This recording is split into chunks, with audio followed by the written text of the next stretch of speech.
यतिखेर हामी विशेष संवादमा छौं। जनता जान्न चाहन्छन् कार्यक्रममा हामी नेपाल कम्युनिस्ट पार्टी भित्रको आन्तरिक कलहको समाधानको लागि प्रधानमन्त्री केपी शर्मा ओलीले वामदेव गौतमलाई प्रधानमन्त्री बनाउने कोरोना रोकथाम र नियन्त्रणपछि भनेर स्पष्ट रूपमा हिजो सचिवालयको बैठकमा प्रस्ताव राखिसकेपछि नेपाली राजनीतिमा तरङ्गित जनमत बनिरहेको छ र माधवमा नेपाललाई तेस्रो अध्यक्ष बनाउने प्रस्ताव पनि राख्नु भएको छ। अब कति सम्भव छ त यी कुराहरू? आज दिनभरि नेपाली राजनीति क्षेत्रमा निकै चर्चा परिचर्चा र बहस भइरहँदाखेरि सत्तारूढ दलका नेता के भन्नुहुन्छ त? सांसद नवराज सिलवालजी, तपाईँलाई म जनता जान्न चाहन्छु कार्यक्रम स्वागत गर्न चाहन्छु। प्रधानमन्त्री केपी शर्मा ओलीको यो प्रस्ताव सही कि गलत कि समाधानको लागि सञ्जीवनी बुटी कि यसले द्वन्द्व बढाउँछ पार्टीभित्र, तपाईँलाई के लाग्छ? अनि मेरो चाहिँ स्पष्ट छ, जस्तो तपाईँको केपी शर्मा ओलीको नेतृत्वमा हामी चाहिँ चुनावमा गयौँ। पब्लिकलाई भन्यो कि हामी स्टेबल सरकार दिन्छौँ, स्थायी सरकार दिन्छौँ, स्टेबल सरकार दिन्छौँ र समृद्धि मुलुकलाई एउटा समृद्ध मुलुकमा चाहिँ ट्रान्सफर्म गर्छौँ भन्ने एउटा एजेन्डा लिएर हामी पब्लिककोमा गयौँ। पब्लिकले चाहिँ त्यो लिडर चाहिँ केपी शर्मा ओलीको ब्यानरमा ल तिमीहरू चाहिँ मेजोरिटीमा सरकार चलाऊ 5 वर्ष भनेर दियो। पब्लिकको आदेश चाहिँ केपी शर्मा ओलीलाई तपाईँ चलाउनुहोस् भन्ने दियो र यो चाहिँ यो मुलुकमा public is the highest office. Public भनेको प्रधानमन्त्रीभन्दा पनि ठुलो, राष्ट्रपतिभन्दा पनि ठुलो पद भनेको पब्लिक हो। पब्लिकको आदेश छ केपी शर्मा ओली। अब केपी शर्मा ओली पब्लिकको आदेश नमानेर भाग्न सक्नुहुन्छ? यो तर पार्टी त विकल्प खोज्यो नि त अहिलेको अवस्थामा। केपी शर्मा ओलीले देश हाँक्न सक्नु भएन, जनताको मन जित्न सक्नु भएन, उहाँलाई चाहिँ सबैले स्वीकारेन, पार्टीमा पनि निकै विवाद त भयो नि नभएपछि। तपाईँले अब अहिले कस्तो परिस्थिति, संसार चाहिँ एउटा कोरोनाको विरुद्धमा लडिरहेको छ हेर्नुहोस् है। अब संसारले के भन्छ अहिले चाहिँ यो कोरोना यो ह्युमनिटीमाथि नै आएको यत्रो चाहिँ आतङ्क, एउटा चाहिँ भन्नुहोस् न एउटा चाहिँ विनाशै मानव चाहिँ एक्जिस्टेन्समाथि नै चाहिँ यत्रो चाहिँ भन्नुहोस् न एउटा वार भइरहेको अवस्थामा भाइरलको वारसँग चाहिँ संसार लडिरहेको छ। अब नेपालमा चाहिँ नेताहरू चाहिँ त्यो पदको लागि सरकार परिवर्तनको लागि लडिरहेको छ भन्दा संसारमा कस्तो चाहिँ मेसेज जाने हो? संसारका मान्छेहरूले के सम्झिनु होला नेपालको पोलिटिसियनहरू? त्यसले अहिले चाहिँ राइट टाइम होइन। अहिले पार्टी सरकार सबै चाहिँ विपक्षी पार्टीदेखि लिएर सबै नेसनल लाइफका सबै इन्स्टिट्युसन सबै पब्लिकहरू सरकारसँग बसेर कोरोना विरुद्धमा लड्ने चाहिँ यो बेला हो। यो बेलामा सरकार परिवर्तनको केपी शर्मा ओलीको विकल्प छैन आज नेपाल कम्युनिस्ट पार्टीभित्र? होइन, अहिले छैन। किनभने जनताले 5 वर्षको लागि तपाईँ चाहिँ सरकार प्रमुख हो भनेर दिएछ। केपी शर्मा ओलीको ब्यानरमा केपी शर्मा ओलीको एजेन्डामा चाहिँ चुनाव जितेर चाहिँ पार्टी आउने नेकपा। अनि अहिले चाहिँ केपी शर्मा ओली होला केही समस्या छन् पार्टीभित्र भने, केही काम सरकारका काम कारबाही केही समस्या छन् त्यसलाई समाधान गरेर जाउँ।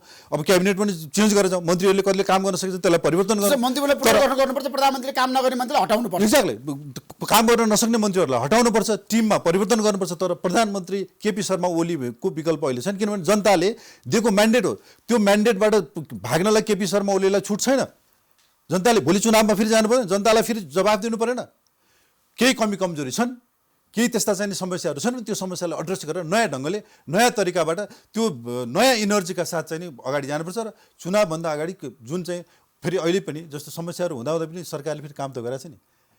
केपी शर्मा ओली सम्मानीय केपी शर्मा ओली प्रधानमन्त्रीज्यूको सरकारले होला विपक्षी दलले होइन काम गरेको छ भने तपाईँले भनिरहँदाखेरि सत्तारूढ दलकै नेताहरू मान्न तयार छैनन्। तपाईँ पनि नेता हो, पार्टीको सांसद पनि हो निर्वाचित। तर मलाई एउटा कुरा बताउनुहोस् त नवराजी, किन आलोचना भयो त प्रधानमन्त्रीको चौतर्फी रूपमा? के कारणले आलोचना? यस्तो कुरा टिमको कारणले हो, मन्त्रीमण्डलले परफर्मेन्स नदिएको हो? सुन्नु न, ठ्याक्कै भन्नुहोस्। डेमोक्रेटिक पार्टीमा के हुन्छ भने मतान्तर हुन्छ, वाद विवाद हुन्छ, त्यसमा आफ्नो ओपिनियन हुन्छ, त्यसको रेस्पेक्ट पनि गर्छ पार्टीले। हाम्रो पार्टी एउटा चाहिँ एउटा एजाइल एउटा डेमोक्रेटिक चाहिँ इन्स्टिट्युसन हो।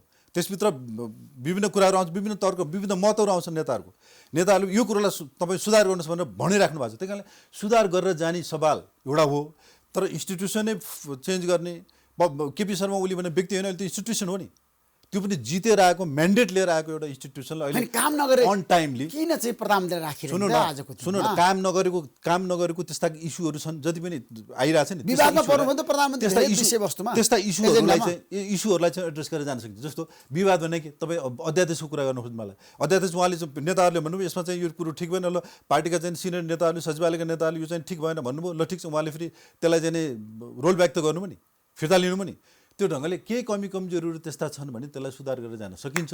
तर अहिले चाहिँ नेतृत्व नै परिवर्तन गर्ने, सरकारै परिवर्तन, संसारले के भन्छ भनौँ न, यो पोलिटिकल इतिहासमा त्यसमा प्रधानमन्त्रीले किन वामदेव गौतमलाई म प्रधानमन्त्री बनाउँछु कोरोना रोकथाम र नियन्त्रण पछि भनेर प्रस्ताव राख्नुभयो त? त्यो त कोरोना नियन्त्रण पछिको कुरा गर्नु पनि उहाँले, तर त्यसको भनेको मतलब अहिलेको यो अवस्थामा संसारभरि हेरौँ न, अहिले चाहिँ पुरै चाहिँ संसारभरिका गभर्नेन्सहरू चाहिँ यसको विरुद्धमा लडिरहेका छन्, आफ्नो मुलुकलाई युनिफाइड गरिरहेका छन्, पार्टिसन इन्ट्रेस्ट भनौँ न माथि उठेर चाहिँ गभर्मेन्टलाई सपोर्ट गरिरहेको अवस्थामा यतिखेर आएर चाहिँ सरकार परिवर्तन भनेर यो चाहिँ बेमौसमी बाजा बजाउनु चाहिँ आवश्यक छैन। अब प्रधानमन्त्रीले आफै भन्नुभयो नि त, प्रधानमन्त्रीको नयाँ प्रस्ताव आयो नि त, वामदेव गौतमलाई प्रधानमन्त्री ठिक छ, बनाउने। त्यो कति जायज, कति उचित तपाईँको दृष्टिकोणमा? प्रधानमन्त्रीले चाहिँ प्रस्ताव गर्नुभयो, कोरोनाको जुन यो चाहिँ लडाइँ छ यो लडाइँपछि फेरि सकेपछि, लडाइँ सकेपछि, विजय प्राप्त गरिसकेपछि, जितिसकेपछि नेपालले बिल्कुल वामदेव गौतमलाई प्रधानमन्त्री बनाउने त्यो सम्भव छ होइन? अब त्यो आजको दिनमा छलफल गर्दै जाँदाखेरि निस्केला नि त निष्कर्ष, तर एउटा चाहिँ तर कानुनी जटिलता छ नि, तपाईँलाई थाहा छ नि कसरी प्रधानमन्त्री बनाउने वामदेव गौतमलाई? म त प्रतिसभा हुनु न। होइन छ नि, दुईवटा उपाय छ नि त। अब या चाहिँ नि कुनै साथीले छोडेर उहाँ चाहिँ फेरि इलेक्टेड भएर आउन सक्नुहुन्छ। अनि चुनाव जित्ने आधार चाहिएन? किन वामदेव गौतमलाई तपाईँले त्यस्तो कमजोर नेता मान्नुभयो? उहाँको इतिहास बर्दियाबाट चुनाव हार्नु भएको होइन वामदेव गौतमले? सुन विभिन्न फ्याक्टरले हार्नुभयो, हराइयो, विभिन्न खालका त्यसमा वामदेव गौतमलाई चुनाव हराइएको पार्टीभित्रैबाट हराएको, पार्टीभित्रको कुरा सुन कुनै न कुनै रूपमा उहाँलाई हराइएको स्थिति हो नि। कुनै गुटले हरायो वामदेव गौतमलाई बर्दियाबाट। आज तपाईँले सिधा विवादास्पद बनाउने कुरा नगर्नुहोस्। कुनै पार्टीभित्रबाट भन्दा पनि उहाँ जित्नुपर्ने नेता हो, त्यो बेलामा कुनै न कुनै खालका कमी कमजोरी भएको कारणले हार्नुभयो र अब फेरि चुनाव जित्नुहुन्न भने तपाईँ स्पेकुलेट नगर्नुहोस् न। तपाईँ त्यसरी चाहिँ किन? वामदेव गौतम एउटा इतिहास भएको मान्छे, एउटा हेर्नुहोस् त्यत्रो ठुलो कम्युनिस्ट आन्दोलनको चाहिँ धरोहर, त्यत्रो चाहिँ नि योगदान गरेको मान्छे, उहाँ चाहिँ नि चुनाव कसले छोड्ने त वामदेव गौतमलाई? होला नि कुनै न कुनै अब पार्टीहरूले के अरे नेताहरूले कुनै कुनै समाधान छोड्नु पर्यो नि, जनताका निर्वाचित सांसदले छोड्न तयार हुनु पर्यो वामदेव गौतमलाई। त्यो पछिको कुरा हो। अब अहिले तत्कालको अवस्थामा चाहिँ अहिले सरकार परिवर्तन गर्ने, पार्टीभित्र चाहिँ विभेद गर्ने या अन्तर्विरोधहरू चाहिँ नि त्यो त 1-2 वर्ष पछिको कुरा हो। वामदेव गौतम प्रधानमन्त्री बन्ने यहाँ अहिले कस्तो खालको स्थिति छ भनेपछि तपाईँको चाहिँ राष्ट्रिय अन्तर्राष्ट्रिय खेलाडीहरू पनि अब नेकपाको जुन खालको चाहिँ एउटा सरकार, अब संसारभरिको एउटा चाहिँ ल एकातिर चाहिँ गइरहेको बेलामा चाहिँ नेपालमा भन्नुहोस् न नेकपाको जुन सरकार चाहिँ नि स्थापना भएको छ, जुन यत्रो विशाल चाहिँ एसियामै विशाल एउटा पार्टी निर्माण भएको छ, योबाट त पुँजीवादीहरू त सन्तुष्ट छैनन्, खुसी छैनन्। भने कुनै न कुनै बहानामा चाहिँ तपाईँको यो सरकार परिवर्तन गर्ने, यो परिवर्तन प्रधानमन्त्री परिवर्तन गर्ने खेल चाहिँ पार्टी टुक्राउने भन्ने खेल हो। त्यही कारण हामी तलका क्याडरहरू, हामी तलका चाहिँ नि सांसदहरूको एकमत छ अहिले प्रधानमन्त्री परिवर्तन गर्नुहुन्न भन्नेमा। पार्टी चाहिँ फुटाउने खेललाई हामी सफल हुन दिन्नौँ। यो पार्टी चाहिँ जनताले निर्माण गरेको 8 लाख चाहिँ कार्यकर्ताहरूको मेहनत र परिश्रम पसिनाबाट निर्मित यो पार्टी फुटाउने ढङ्गले चाहिँ हामी अगाडि बढ्न दिन्नौँ, त्यो कुरो चाहिँ स्पष्ट। प्रधानमन्त्री केपी शर्मा ओलीले नि पार्टी फुटाउँदै हुनुहुन्छ भनेर धेरैले भन्छन्। फेरि तपाईँकै पार्टीका कार्यकर्ता नेताहरूको टिका टिप्पणी आइरहेछ बाहिर। त्यस्तो उहाँले निर्माण गरेर यहाँ लिएर आएको पार्टी आफू चाहिँ फुटाएर कलङ्कित भएर चाहिँ प्रधानमन्त्री जानुहुन्छ भनेर त्यो चाहिँ त्यो स्पेकुलेसनको बेकार। त्यसो तत्काल प्रधानमन्त्री केपी शर्मा ओलीले छोड्नुहुन्न, राजीनामा दिनुहुन्न भन्ने पक्ष तपाईँ हो? होइन, राजीनामा किन दिनु पर्यो? राजीनामा दिनुपर्ने अवस्था कसरी आउँछ र? किनभने जनताबाट निर्वाचित, जनताबाट म्यान्डेट लिएर आएको सरकार प्रमुखले आफ्नो जिम्मेवारी निर्वाह गर्नुपर्छ। त्यो जिम्मेवारीबाट उहाँ भाग्न पाउनुहुन्न, त्यो छुट उहाँलाई हुँदैन। त्यसो अहिलेको टिम चाहिँ परिवर्तन गर्नु पर्यो होइन प्रधानमन्त्रीले? अब टिम चाहिँ परिवर्तन गर्छ, किनभने प्रधानमन्त्रीको टिममा रहेका मन्त्रीहरूबाट कति जुन खालको अपेक्षा मुलुकले गरेको छ त्यो खालको चाहिँ पर्फर्मेन्स दिन सकेको अवस्था छैन। त्यसले गर्दा टिम परिवर्तन गर्नुपर्छ, आमूल रूपमा टिम परिवर्तन गरेर नयाँ चाहिँ टिम ल्याएर, नयाँ फेसेसहरू ल्याएर, नयाँ म्यान्डेटका साथ, नयाँ उत्साहका साथ जनतालाई अब चाहिँ परिवर्तन भयो, अब के नयाँ दिन्छ त्यो उत्साहका साथ चाहिँ नयाँ ढङ्गले एउटा नयाँ सेकेन्ड इनिङमा चाहिँ यो सरकार जानुपर्छ। त्यसरी जाँदाखेरिको अवस्थामा चाहिँ हाम्रो अधुरा कामहरू पनि पुरा हुन्छन्। जनतामा जुन खालको तपाईँले भन्नुभयो नि निराशा छाइरहेको छ, त्यो निराशालाई पनि हामी आशामा परिवर्तन गर्न सक्छौँ र ट्रान्सफर्मेसनको जुन एउटा मुद्दा छ त्यसलाई अगाडि लिएर जान सक्छौँ। र सुखी नेपाली, समृद्ध नेपाल भन्ने जुन राष्ट्रिय नारा चाहिँ सम्माननीय प्रधानमन्त्रीज्यूले ल्याउनुहुन्छ त्यो चाहिँ फेरि रेटोरिक मात्र नै, यो रियालिटीमा पनि it can be transform into reality भन्ने ढङ्गले चाहिँ अगाडि जानुपर्छ। सरकार त्यसरी जाने अवस्थामा चाहिँ अनि किनभने यो त यो मन्त्रीमण्डल पुनर्गठन गर्नुपर्छ भन्ने तपाईँको प्रस्ताव हो? बिल्कुल सांसदहरूको होइन, सबैको प्रधानमन्त्री सुझाव छ। प्रधानमन्त्रीजीलाई हामीले भने पनि छौँ यो चाहिँ के हो तपाईँ मार्फत नै भन्नुहुन्छ कि यो टिमलाई परिवर्तन गरेर नयाँ ढङ्गले किनभने जनतालाई एउटा दिनु पऱ्यो नि, उत्साह दिनु पऱ्यो नि, त्यो ढङ्गले चाहिँ नयाँ टिमलाई लिएर चाहिँ प्रधानमन्त्रीले लिड गरेर जानुपर्छ। र यसमा चाहिँ अहिले यो अवस्थामा आएर विभिन्न खालको भन्नु न यो पार्टीलाई चाहिँ विखण्डन गर्ने यहाँ विभिन्न खालका एलिमेन्टहरूले खेलिरहेका छन्। हाम्रो आन्दोलनलाई चाहिँ नि क्रास गराउने ढङ्गले जसरी चाहिँ यहाँ विभिन्न खालका खेलहरू भएका छन्, यो खेलबाट चाहिँ हामी माथि उठेर यो पार्टीलाई युनिफाइड गरेर सरकारलाई चाहिँ रिस्ट्रेन्थन गरेर जनताका आकाङ्क्षालाई परिपूर्ति गर्ने ढङ्गले हामी अगाडि जान्छौँ। अहिलेको अवस्थामा प्रधानमन्त्रीले आफ्नो सल्लाहकार टिम पनि परिवर्तन गर्नुपर्छ भन्ने तपाईँको सुझाव हो? त्यो परिवर्तन गरेर सबै परिवर्तन गर्नुपर्छ। बिल्कुल परिवर्तन गरेर। त्यसो भए ठ्याक्कै मलाई भन्नुहोस्, अब तपाईँ मन्त्री बन्नको लागि तयार भएको मान्छे हो नि त। चुनावमा प्रधानमन्त्री केपी शर्मा ओलीले तपाईँको क्षेत्रमा गएर भावी मन्त्री नवराज सुब्बाल भनेर भन्नुभयो। अहिलेसम्म तपाईँ मन्त्री बन्न पाउनु भएको छैन। अब तपाईँ बन्न सक्नुहुन्छ पुनर्गठनमा? ठ्याक्कै भन्नुहोस् है। हेरफेरमा ए होइन, अब त्यो त अबको क्यान्डिडेट तपाईँ हो कि मन्त्री? सुन्नु न, सरकारले चाह्यो भने प्रधानमन्त्रीजीले चाहिँ म माथि विश्वास गर्नुभयो भने त म हुँला नि, म मन्त्री हुन नसक्ने मान्छे होइन। म क्षमता भएकै मान्छे हुँ, जनताबाट जितेर आएको मान्छे हुँ। र फेरि तत्कालीन अध्यक्ष अहिलेको प्रधानमन्त्रीले ललितपुरमा त्योभन्दा चाहिँ गैँडाकोटमा उहाँले भन्नु म नवराज सुब्बाललाई गृहमन्त्री बनाउँछु भनेर भन्नुभएको छ। त्यही कारणले प्रधानमन्त्रीले बोल्नु भएको कुरो अहिलेसम्म नवराज सुब्बाललाई गृहमन्त्री बनाउँछु भने प्रधानमन्त्रीले भन्नुभएको थियो। बिल्कुल अहिलेसम्म बनाउन सक्नु भएको छैन। होइन, किन टाइम छ नि त, के कुरा गर्नुभयो उहाँले चाहिँ नि बोल्नुभएको छ। त्यो जिम्मेवारी मलाई दिनु होला, त्यो विश्वास उहाँ म माथि भयो भने दिनु होला भन्ने लाग्छ। र दिनुभयो भने मैले त्यो डेलिभर गर्न सक्ने क्षमता पनि म राख्दछु। मसँग त्यो गृहमन्त्री चलाउन सक्ने क्षमता छ नवराज सुब्बाल। किन, मसँग राष्ट्रिय अन्तर्राष्ट्रिय अनुभव छ, ल एन्ड अर्डरको इस्युमा चाहिँ काम गरिरहेको छु, प्रिन्सिपल लयर हुँ, त्यो ढङ्गले पोलिटिक्स बुझाएको छु, रिजन बुझाएको छु, इन्टरनेसनल बुझाएको छु भनेपछि मैले चलाउन नसक्ने भन्ने कुरा के छ र? मेरो पार्टीलाई म माथि आस्था हो, पार्टीका नेताहरूलाई म माथि चाहिँ विश्वास हो, प्रधानमन्त्रीलाई विश्वास भने म मन्त्री हुन नसक्ने क्यान्डिडेट होइन नि। अनि त्यसो भए नवराजी तपाईँले एउटा तर्क गर्नुभयो अहिलेको अवस्थामा प्रधानमन्त्री ड्रास्टिक चेन्ज गरेर जाँदाखेरि सफल हुनुहुन्छ भन्ने तपाईँको भनाइ आयो होइन? केपी शर्मा ओली त्यो सम्भावना छ। बिल्कुल। अनि वामदेव गौतमलाई चाहिँ आजको दिनमा संविधान संशोधन गरेर राष्ट्रिय सभाको सांसद बनाएर प्रधानमन्त्री बनाउन सक्ने सम्भावना कति छ? पार्टीभित्र बहसको विषय भएको छ नि? होइन, दुइटै छ। एउटा चाहिँ नि अब प्रतिनिधि सभामा उहाँ उठ्ने कुरा हुन्छ एउटा, अर्को चाहिँ नि संशोधन गरेर भन्नुहोस् न उहाँलाई चाहिँ राष्ट्रिय सभामा ल्याएर राष्ट्रिय सभाको सदस्य पनि प्रधानमन्त्री हुन सक्ने भने संविधान संशोधन गर्नुपर्ने भयो। संविधान संशोधनको लागि दुई तिहाई चाहिन्छ। अब दुई तिहाई चाहिँ दिउने खालको स्थिति छ कि छैन त्यो पनि फेरि अब त्यो पनि विचार गर्नुपर्ने कुरो छ। त्यही कारणले वान अफ दोज टू कुनै एउटा अप्सनबाट चाहिँ जान प्रधानमन्त्रीले सोच्नु भयो होला, त्यो ढङ्गले जान सक्ने एउटा अप्सन चाहिँ छ, यसरी पनि सम्भावना छ भनेर प्रधानमन्त्रीले देखाउनु भएको छ। त्यसमा छलफल हुँदै जान्छ। अब माधवमा नेपाललाई तेस्रो चाहिँ अध्यक्ष बनाउने, दुईजना अध्यक्ष हुँदाखेरि पुगेन पार्टीमा, फेरि तेस्रो किन चाहिँ? होइन, माधव कुमार नेपाल पनि एउटा चाहिँ नि भन्नुहोस् न एउटा इतिहास भएको नेता हुनुहुन्छ। यो त आन्दोलनमा यत्रो ठुलो चाहिँ सेक्रिफाइस गर्नुभएको छ, जीवनै बिताउनु भएको छ। उहाँ प्रधानमन्त्री पनि भइसक्नु भएको छ, उहाँसँग अनुभवहरू पनि छ। पार्टी नै 15 वर्षसम्म हाँक्नु भएको नेता हो। त्यसले गर्दा उहाँलाई पनि एउटा इज्जत एउटा सम्मानजनक ढङ्गले अध्यक्ष दिन्छु भनेर चाहिँ जुन खालको प्रस्ताव चाहिँ नि प्रधानमन्त्रीजीले गर्नुभयो त्यो चाहिँ नि ठिक लाग्यो। किनभने उहाँ जतिको नेतालाई चाहिँ नि त्यो अनर दिनु पार्टीले दिनु आवश्यक छ, त्यो चाहिँ दिनुपर्छ भन्ने मलाई लाग्छ। त्यसो भए अब एउटा महत्त्वपूर्ण पाटो भनेको तपाईँ नेपाल प्रहरीमा डिआइजी भएर आइजिपीको क्यान्डिडेट पनि हो नि त होइन? तपाईँलाई रोक्यो होइन आइजिपी बन्नबाट होइन? त्यो कुरा मान्नुहुन्छ नि तपाईँ? इतिहास साक्षी छ नि। तपाईँ आइजिपी नबनेको कारणले आज सांसद बन्नु, गृहमन्त्री पनि बन्नु होला, मेरो शुभकामना छ तपाईँलाई। तर एउटा कुरो मलाई बताउनुहोस् त, नेपाल प्रहरी किन बदनाम भएको छ जताततै पछिल्लो समय?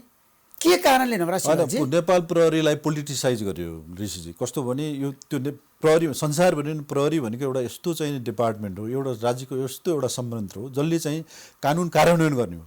कानुन कार्यान्वयन गर्ने, न्याय स्थापना गर्ने, समाजमा अपराधलाई नियन्त्रण गर्ने, अपराधीलाई सजायको कठघरामा ल्याउने त्यत्रो महत्त्वपूर्ण जिम्मेवारी भएको इन्स्टिट्युसनलाई पोलिटिसाइज गर्नु, त्यो पोलिटिक्सभन्दा बाहिर राख्नुपर्छ। तर हाम्रो पोलिटिसियनहरूले चाहिँ विगतमा देखियो नि तपाईँको, अब मेरै पालामा हुनु शेरबहादुरजीले जुन खालको चाहिँ वितण्डा गर्नुभयो होइन? त्यसले गर्दा पोलिटिसियनहरूले चाहिँ नि यो नेपाल प्रहरीमाथि जुन प्रकारले चाहिँ प्रहार गरे, यसलाई प्रयोग गरे आफ्नो इन्ट्रेस्टमा, त्यसले गर्दा चाहिँ यो चाहिँ छेदविच्छेद भएको अवस्था हो। त्यही कारण यसलाई अब फेरि रिअर्गनाइज गरेर यसलाई फेरि चाहिँ इन्स्टिट्युसनलाइज गरेर यसलाई अगाडि बढेर जानुपर्छ। यसको तर आइजिपी भइसकेपछि, रिटायर भइसकेपछि मान्छेहरू किन विवादमा पर्छ नेपाल प्रहरीमा? धेरै आइजिपीहरूको इतिहास अन्तर्कथा तपाईँले पढ्नु भएको छ नि, काण्डै काण्डमा फसेन हाम्रा देशका आइजिपीहरू। के कारणले नवराजी? त्यो व्यक्तिको कुरो मैले कसरी भने तपाईँलाई? अब त्यो तपाईँले देख्नु भएको छ, तपाईँले अध्ययन पनि गर्नु भएको छ। व्यक्तिले आफ्नो कसरी कन्डक्ट गर्छ त्यो अनुसारको कुरा हुन्छ। त्यही कारणले तर त्यसले चाहिँ तपाईँ फलानु गऱ्यो भने पुलिसलाई बदनाम गर्ने, इन्स्टिट्युसनलाई बदनाम गर्ने ढङ्गले चाहिँ नि हेरिनुहुन्न भन्ने लाग्छ मलाई। व्यक्तिले आफ्नो ढङ्गले जे काम गर्छ त्यो ऊ व्यक्ति नै जिम्मेवार हुनु पऱ्यो नि। तर इन्स्टिट्युसनलाई जोडेर प्रहरीको पुरा चाहिँ नि कम्युनिटी यो प्रहरी नै खत्तम भन्ने ढङ्गले जसरी व्यापक बाहिर आउँछ नि, त्यो चाहिँ गलत विश्लेषण हो भन्ने लाग्छ। त्यही कारण तपाईँहरू चौथो अङ्गले पनि त्यो कुरो व्यक्तिले आफूले गरेको कर्मको ऊ आफै व्यक्तिगत अकाउन्टेबल हुनु, ऊ जिम्मेवार हुनु पऱ्यो नि। तर संस्था बदनाम भयो नि, नेपाल प्रहरीको आइजिपीले संस्था अपहरण गर्यो, भ्रष्टाचार गर्यो, संस्था बदनाम गर्ने ढङ्गले सुनकाण्डमा फस्यो, धेरै समाचारहरू बन्यो। जसरी प्रचारित गरिन्छ त्यो चाहिँ अलिकति बायस्ड चाहिँ प्रचारबाजी हो। त्यो चाहिँ नि गलत चाहिँ विश्लेषण हो भन्ने मलाई लाग्छ। त्यसो भए अहिले पछिल्लो समय तपाईँलाई थाहा छ, तपाईँले हेर्नु पनि भएको छ, प्रधानमन्त्रीले पनि अप्ठ्यारो परिरहेको छ। जस्तो सांसद अपहरण काण्डको कुरा गरौँ, डाक्टर सुरेन्द्र यादव अपहरणमा चाहिँ महेश बस्नेत, कृष्णकुमार श्रेष्ठ, सर्वेन्द्र खनालको नाम जोडियो नि, तपाईँले हेर्नु भएको छैन? सुनिरहेको छु। तपाईँहरू त अपहरणकारीहरूलाई कारवाही गर्ने मान्छे हो, नेपाल प्रहरीको कुरा गर्ने हो नि, तपाईँले धेरैलाई गर्नु पनि भयो, अहिले आएर किन यस्तो भयो भन्नुहोस् त, के कारणले अप्राची? अब यसमा चाहिँ मलाई के लाग्छ नि, यो अलिकति बढी पोलिटिसाइज भयो हेर्नुहोस् है। यो चाहिँ नि मधेसका नेताहरूले चाहिँ अब यो कसरी चाहिँ यो अब अहिले हाम्रो सामान्य प्रधानमन्त्रीलाई कसरी प्रहार गर्न सकिन्छ भन्ने ढङ्गले उहाँलाई चाहिँ प्रहार गर्ने, उहाँलाई विक बनाउने र एक्सपोज गर्ने, एक ढङ्गले बदनाम गर्ने आशयका साथ यो कुरो चाहिँ नि बाहिर आछ।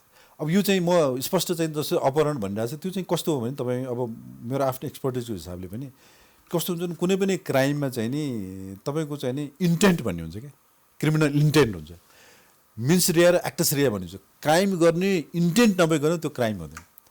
त्यो कुनै हुँदाखेरि त्यसको मनसाय के थियो त, क्राइम गर्ने मनसाय थियो कि थिएन भन्ने कुरो इन्टेन्ट स्थापित नभइकन त्यो चाहिँ नि क्राइम हुँदैन। त्यसले गर्दा अहिले जुन खालको चाहिँ अहिले अपहरणको कुरो जुन आइरहेको छ त्यो चाहिँ मलाई अपहरण मुद्दा नै हो भन्ने मलाई लाग्दैन। यो खालि चाहिँ अब यो पोलिटिकल्ली अलिकति केही माइलेज आफूले पाउन सकिन्छ कि अथवा गभर्मेन्टलाई अलिकति चाहिँ नि कमजोर बन्न पाइन्छ कि अथवा अपहरणकाण्ड होइन, सामान्य प्रधानमन्त्रीले किटानी गरेर आज मानवाधिकार आयोग गएर भन्नुभएको छ मलाई अपहरण गरेकै हो, जबरजस्ती ल्याएकै हो भनेर भन्नुभएको छ डाक्टर सुरेन्द्र यादवले। आज मुद्दा दायर गरिसक्नुभयो राष्ट्रिय मानवाधिकार आयोगमा गएर। राष्ट्रिय मानवाधिकार आयोगले मुद्दा हेर्ने कुरो होइन, यो चाहिँ के हो भने तपाईँको यो अपहरण मुद्दा नै होइन, यो चाहिँ पोलिटिकल मुद्दा हो। अब उहाँहरूले आफूलाई चाहिँ नि पार्टीबाट छुट्याएर यहाँ मन्त्री खान पर्यो, पावरमा जान पर्यो भनेर ल न मलाई सहयोग गर्नु पर्यो, हामी चाहिँ छौँ भनेर उहाँहरू चाहिँ आफै इनिसिएट गर्ने, भोलि फेलर भइसक्यो भने अर्कोलाई चाहिँ ब्लेम गरेर आफू चाहिँ होइन म त थिएन, मलाई जबरजस्ती गर्न ल्याए, म त तपाईँको पार्टीमै छु, म त यहाँको चाहिँ एकदम कर्मठ चाहिँ कार्यकर्ता हुँ, सांसद हुँ, मन्त्रीज्यू नेताज्यू, मलाई त फलानु पार्टीको मान्छेले फलानु व्यक्तिले आएर मलाई यसो गर्यो भनेर उहाँले आफ्नो चाहिँ नि ब्याग सेभ गर्ने र आफ्नो त्यहाँ स्पेस बनाइराख्ने ढङ्गले चाहिँ त्यसरी आउनुभयो। यो चाहिँ बिल्कुल पोलिटिकल मुद्दा हो, यसमा क्रिमिनल इन्टेन्ट छैन। क्रिमिनल इन्टेन्ट नभएको कुरोमा यो विवादमा बहस गर्न होइन। सर्वेन्द्र खनाल मोत्तरीमा पुगेर एउटा माननीयलाई उठाएर ल्याउनु अपहरण होइन। मलाई चाहिँ सुन्नुहोस्, सर्वेन्द्र खनाल चाहिँ अब 30 वर्ष चाहिँ कानुन कार्यान्वयन गर्ने, अपराध नियन्त्रण गर्ने, अपराधलाई सजाय गर्ने भनेर जिम्मेवारी ल्याएको मान्छेले आफै अपहरण गर्न गयो, उठाउन गयो भन्ने कुरो चाहिँ म कल्पना गर्दैन। तपाईँलाई विश्वास छैन? मलाई विश्वास छैन। सर्वेन्द्र खनाल अपहरणकारी होइन, पोलिटिसाइज गर्यो। सुन्नुहोस्, सर्वेन्द्र खनालको पक्षमा मैले बोलाएँ होइन, ठ्याक्कै तपाईँले बोल्नुभयो नि त यो मुद्दामा, तपाईँले सर्वेन्द्र खनाललाई बचाउ गर्नुभयो।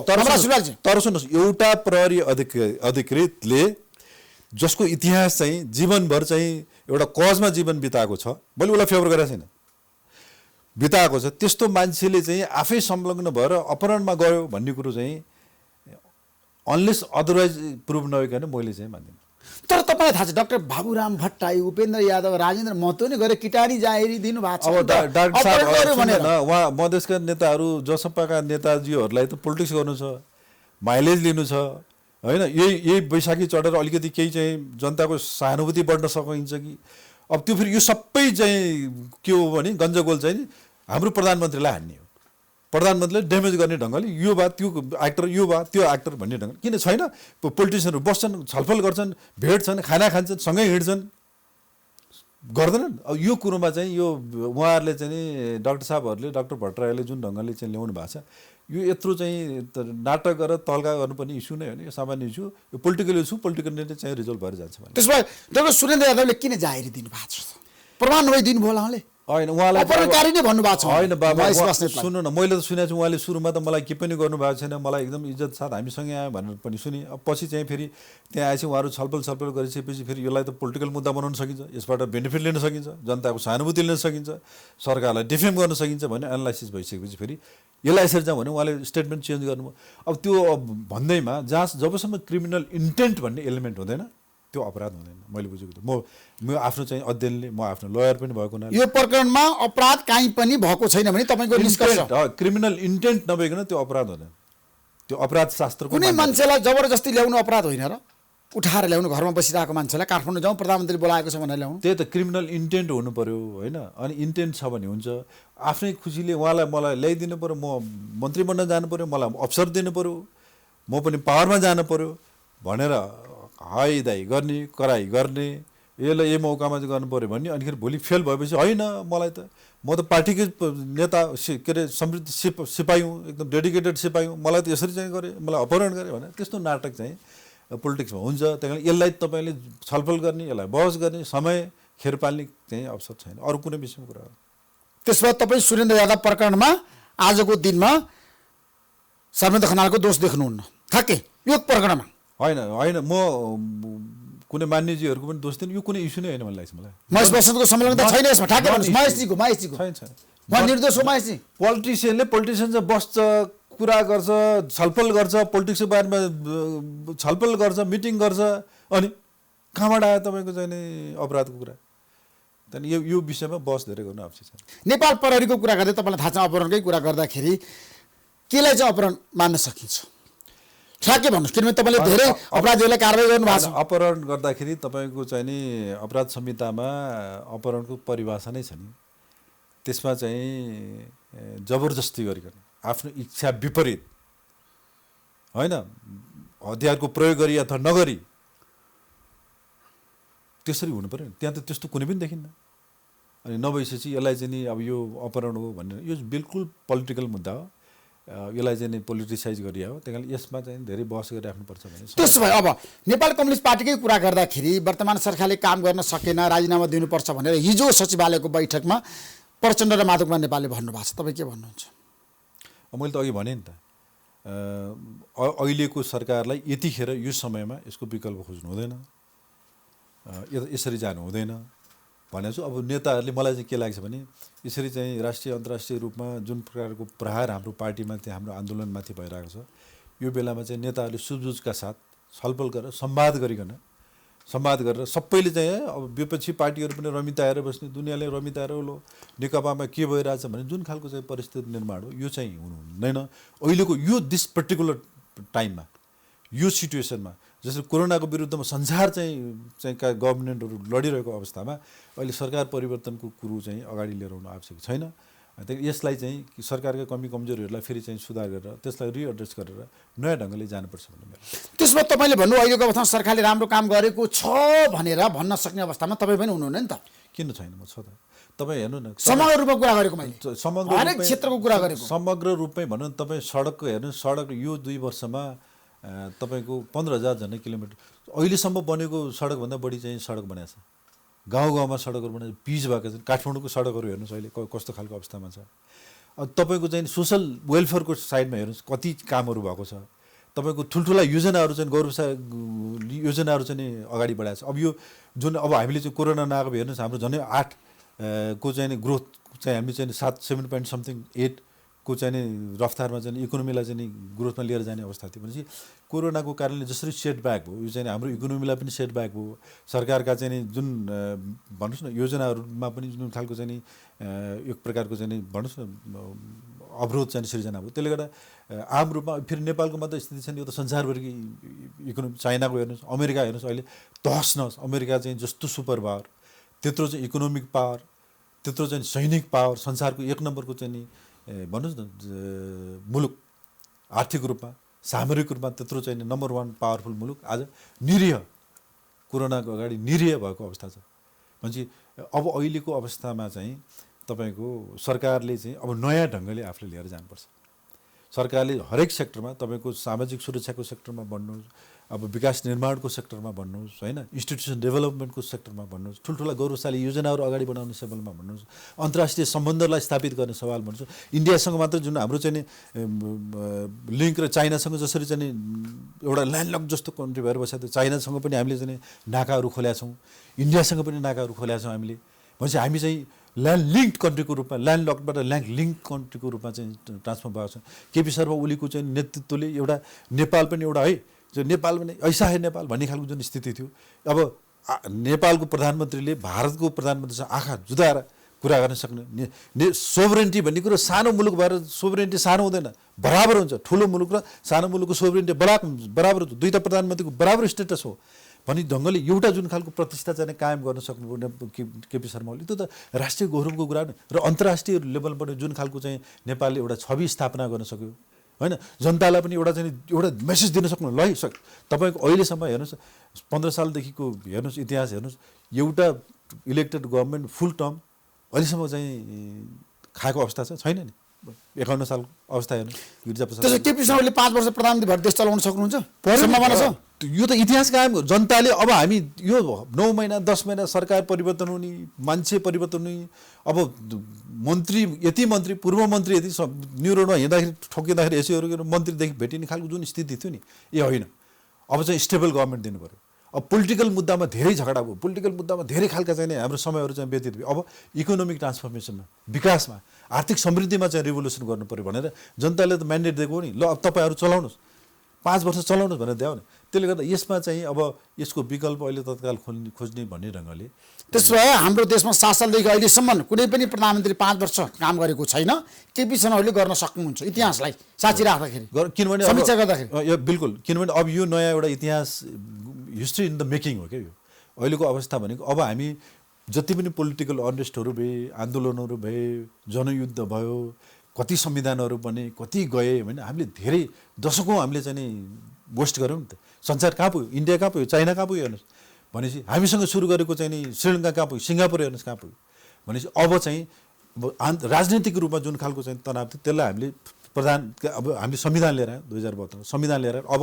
हाम्रा राजनीतिक मुद्दाहरू सकिए अब हाम्रो चाहिँ मिसन आर्थिक समृद्धि हो अब विकास हो जनताका आकाङ्क्षाहरू परिपूर्ति गर्ने हो स्ट्यान्डर्ड अफ लाइफको चाहिँ स्ट्यान्डर्डलाई चाहिँ नि अभिवृद्धि गर्ने हो गुणस्तर जीवन यापन गर्ने चाहिँ शैलीलाई चाहिँ बढाएर लिएर जाने आर्थिक रूपमा सम्पन्न गर्ने आर्थिक रूपमा रूपान्तरण गर्ने समाजलाई समाजमा रहेका चाहिँ जति पनि कुरीतिहरू त्यसलाई चाहिँ समाप्त गरेर जाने सामाजिक न्याय स्थापना गर्ने विकास निर्माणलाई अगाडि बढाएर जाने र जनताका आकाङ्क्षाहरूलाई परिपूर्ति गर्ने भन्ने ढङ्गले एउटा मिसन त चाहिँ नि एउटा जनताले म्यान्डेट दिएको छ नि त्यही कारण यो सरकारलाई चाहिँ हेर्नुहोस् व्यक्ति बन्ने भन्ने कुरो महत्त्वपूर्ण होइन को प्रधानमन्त्री बन्ने को नबन्ने भन्ने कुरो एउटा देशको यत्रो चाहिँ लाइफमा त्यो महत्त्वपूर्ण कुरो होइन तर सबैभन्दा महत्त्वपूर्ण कुरो चाहिँ के भनेपछि जनताले दिएको जुन म्यान्डेट छ त्यो म्यान्डेटलाई इमान्दारितापूर्वक काम गर्ने केही कमी कमजोरी छन् सरकारका भने त्यसलाई चाहिँ एड्रेस गर्ने ती कमी कमजोरीहरूलाई चाहिँ हटाएर नयाँ दृष्टिकोणका साथ नयाँ सोचका साथ नयाँ इनर्जीका साथ चाहिँ अगाडि बढ्ने त्यो कार्यभार त्यो जिम्मेवारी चाहिँ अहिलेको सरकार छ थ्याङ्क यू सो मच नवराजी महत्त्वपूर्ण समय दिनुभयो तपाईँलाई म धेरै धेरै धन्यवाद दिन चाहन्छु हस् त नमस्कार थ्याङ्क यू